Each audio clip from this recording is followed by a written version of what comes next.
káàárọ̀, ẹ káàsán, ẹ kú ìyálẹ̀ta. Mo kí onílé, mo kí àlejò. Mo kí gbogbo ọmọ kóòtù òjíire nílé lóko káàkiri gbogbo àgbáyé.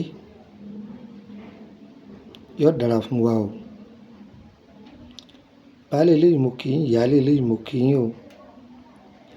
Mo kí gbogbo ẹ̀yin ọ̀jọ̀gbọ́n tẹ́ ń fòótọ́ ọ̀nù jáwé.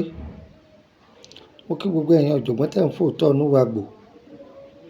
Ẹ̀yin tẹ́ ń jáwé àánú, ẹ̀yin ni mo kí o. Mi ò kẹ́yìn tẹ́ ń jáwé ẹ̀jẹ̀ o. Ẹ fi ewé ẹ̀jẹ̀ lẹ̀, ẹ yé jáwé ẹ̀jẹ̀ mọ́. Ewé àánú ni ẹjẹ́ á máa já. Mo fẹ́ kọ́ wa ní gbogbo lè ṣe. Gbogbo lè ṣe yìí, èkejì aporó ni. Gbogbo lè ṣe yìí àwọn bàbá wa máa ṣe kalẹ̀. Níbi tí gbogbo lè ṣe yìí wúlò dé, Ọlọ́run má jẹ́ ká rí àìda. Tí rọpárọsẹ̀ bá kọ́kọ́ kí ni gbà ọ́, tó ẹsẹ̀ mú ẹ lo iṣẹ́ ìfún àrọ́ dẹ̀ yọ padà. Iṣẹ́ tí mo fẹ́ fi lẹ̀ ẹ gbọ́, iṣẹ́ tí mo fẹ́ fi lẹ̀ yìí rọpárọsẹ̀ ó mú yàn nísinsìnyí o, ẹ lò ó fún ara rẹ̀ ó padà. Àbí àbìlù kan ló rọ́lù yàn, ayé a máa ṣàyàn ní àbìlù. Ẹ mọ̀ wọ́n pè ní àbìlù, àṣàsí ni. Àṣàsí ni tí lera gbà tó bá ti ṣẹ́ wò, ẹ sáré gbé lura. Àwọn àgbàlagbà a máa lò fáwọn ọmọ ní ìdákúrekú. Ẹ mọ̀ tó mọ ìdákúrekú, ẹ̀ẹ̀kọ̀ọ̀kan ní jẹ́bẹ́ ni wọ́n pè ní ìdákúrekú lẹ́ẹ̀kọ̀ọ̀kan. Báwo ni wọ́n ti ṣe? Orúkọ mi ni Lukman ọmọ Ayédáre, bàbá ọgbọ́n, ọmọ ọ̀dọ̀ àgbà. Ẹ bá mi já ewé ewúro, ẹ má ra lọ́jà. Ẹ já kọ́pọ̀. Ewé yánrin, ẹ tú tegbòtegbò, ẹ fọ̀ nù, ẹ dà wọ́n náà sódó. Tó jẹ́ yánrin tòòjọ́. Ewé mi èṣú, ẹ wú tegbòtegbò, ẹ fọ̀ nù dáadáa, ẹ dà wọ́n náà sínú odó. Ẹ wá tọ́jú fùfú olókun, yóò fẹ̀ tó báyìí. Yóò fẹ̀ tó báyìí. Yóò fẹ̀ tó báyìí. Ẹ lọ̀, ẹ kó sẹ́gbẹ̀ kan. Ginger funfun, ginger pupa. Èwo ni ginger funfun? Àbí èwo ni ginger pupa? Èwo ni funfun? Atalẹ̀ pupa, atalẹ̀ funfun.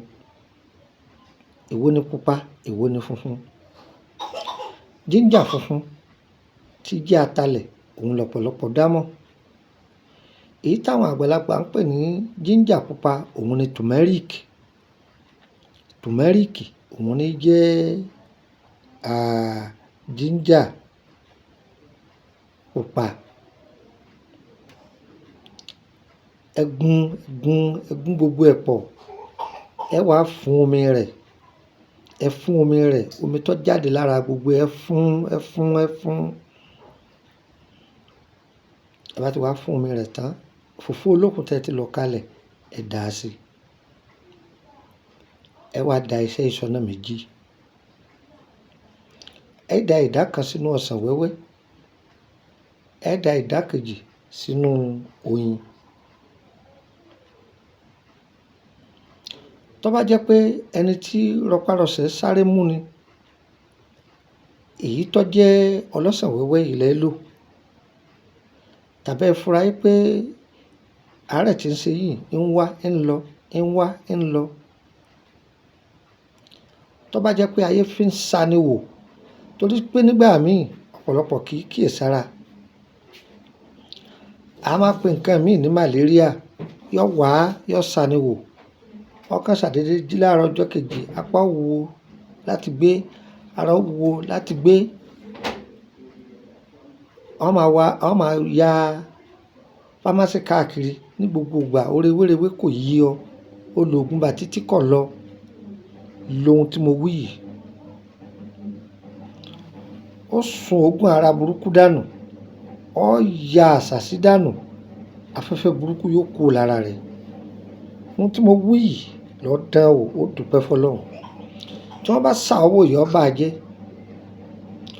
sórí ìtọ́wànú yín a máa fi lo ògì níyàlẹ́ta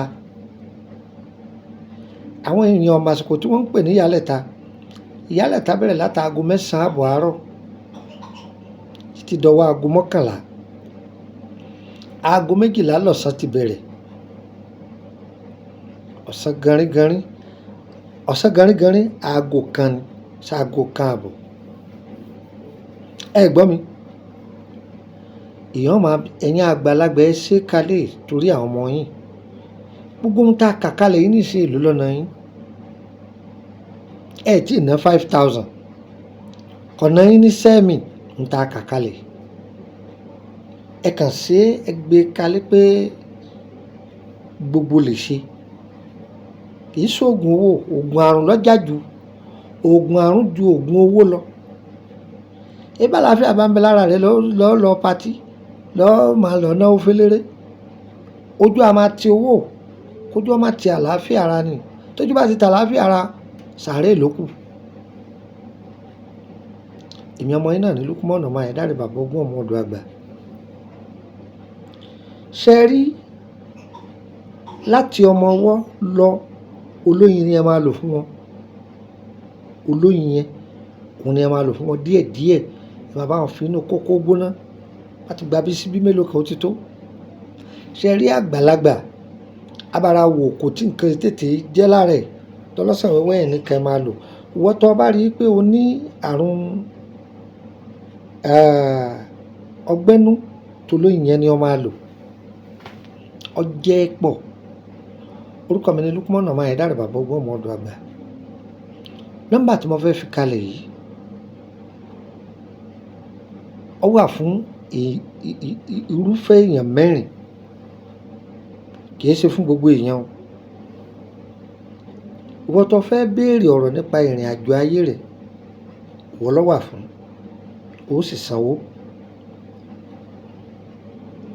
ìwọ tó fẹ́ wọnú yàrá àṣírí private group lórí WhatsApp ó wà fún o lè pè mí fún ó sanwó wọbẹ̀ tẹ́lẹ̀tẹ́lẹ̀ 5,000 sefa ni 5,000 naira ni ṣùgbọ́n ní o ti di 10,000 o ti di dí mi ẹ̀ ń tẹ̀lé mi irúfẹ́ èèyàn kẹta òun ni kó jẹ́ pé àwọn iṣẹ́ tá a ti ṣe sílẹ̀ bóyá fẹ́ rà ó torí ẹ̀ pè mí tí bá ń bẹ ńlẹ̀ irú èyí tí ń bẹ ńlẹ̀ ní Kòtónú ló wà àwọn míì náà wà ní Nàìjíríà bí Àtúndé Ìyọ́nú Àpòrú Ọ̀fà ó wà ńlẹ̀ ẹ̀gbọ́n tùràrí náà wà ní Nàìjíríà ṣùgbọ́n kò fi bẹ́ẹ̀ pọ̀ mọ́ rárá ẹ̀gbọ́n ọṣẹ wa ní Kútọ́nù 20,000 sefa ní tí ṣe fẹ́ mi wọ́n tó bára méjì trant mi ní 30,000 sefa ní price ti Nàìjíríà papọ̀ mọ́ ti Benin ṣùgbọ́n láti Benin lọ price kan náà ni kódà tí èdè Abidjan tí èdè Gabon tí èdè Burkina tí èdè Niger tí èdè Liberia bẹ́ẹ̀ bẹ́ẹ̀ lọ Malabo ní Guinea ní lọ ìkan náà ni ẹgbọ́n wọ́n tó ọba ti sínú àwọn èèyàn mẹ́rẹ̀ẹ̀rin má torí ẹ̀ pè mí rárá nọ́mbà mi ò sí fún ẹ iṣẹ́ kan mo rí tẹ́ fi sílẹ̀ ẹ lẹ́àjà ẹjọ́ ń bo láti má torí má pè mí ìní dán lóhùn ìlú tí ò sófin ẹ̀sìn símbó ẹ̀sìn símbẹ́ ẹ ti gbọ́ o ọyá mo nọ́mbà yìí mo ọ̀dọ̀ +234 80 3298 3298 +234 80 3298 3298 nọ́mbà náà lẹ́ ń wò lójú fídíò yìí Your phone number kasi +234 81 33 155 111 +234 81 33 155 111. Nọ́mbà méjèèjì yẹn hotline mi ni, méjèèjì ló wà ní WhatsApp.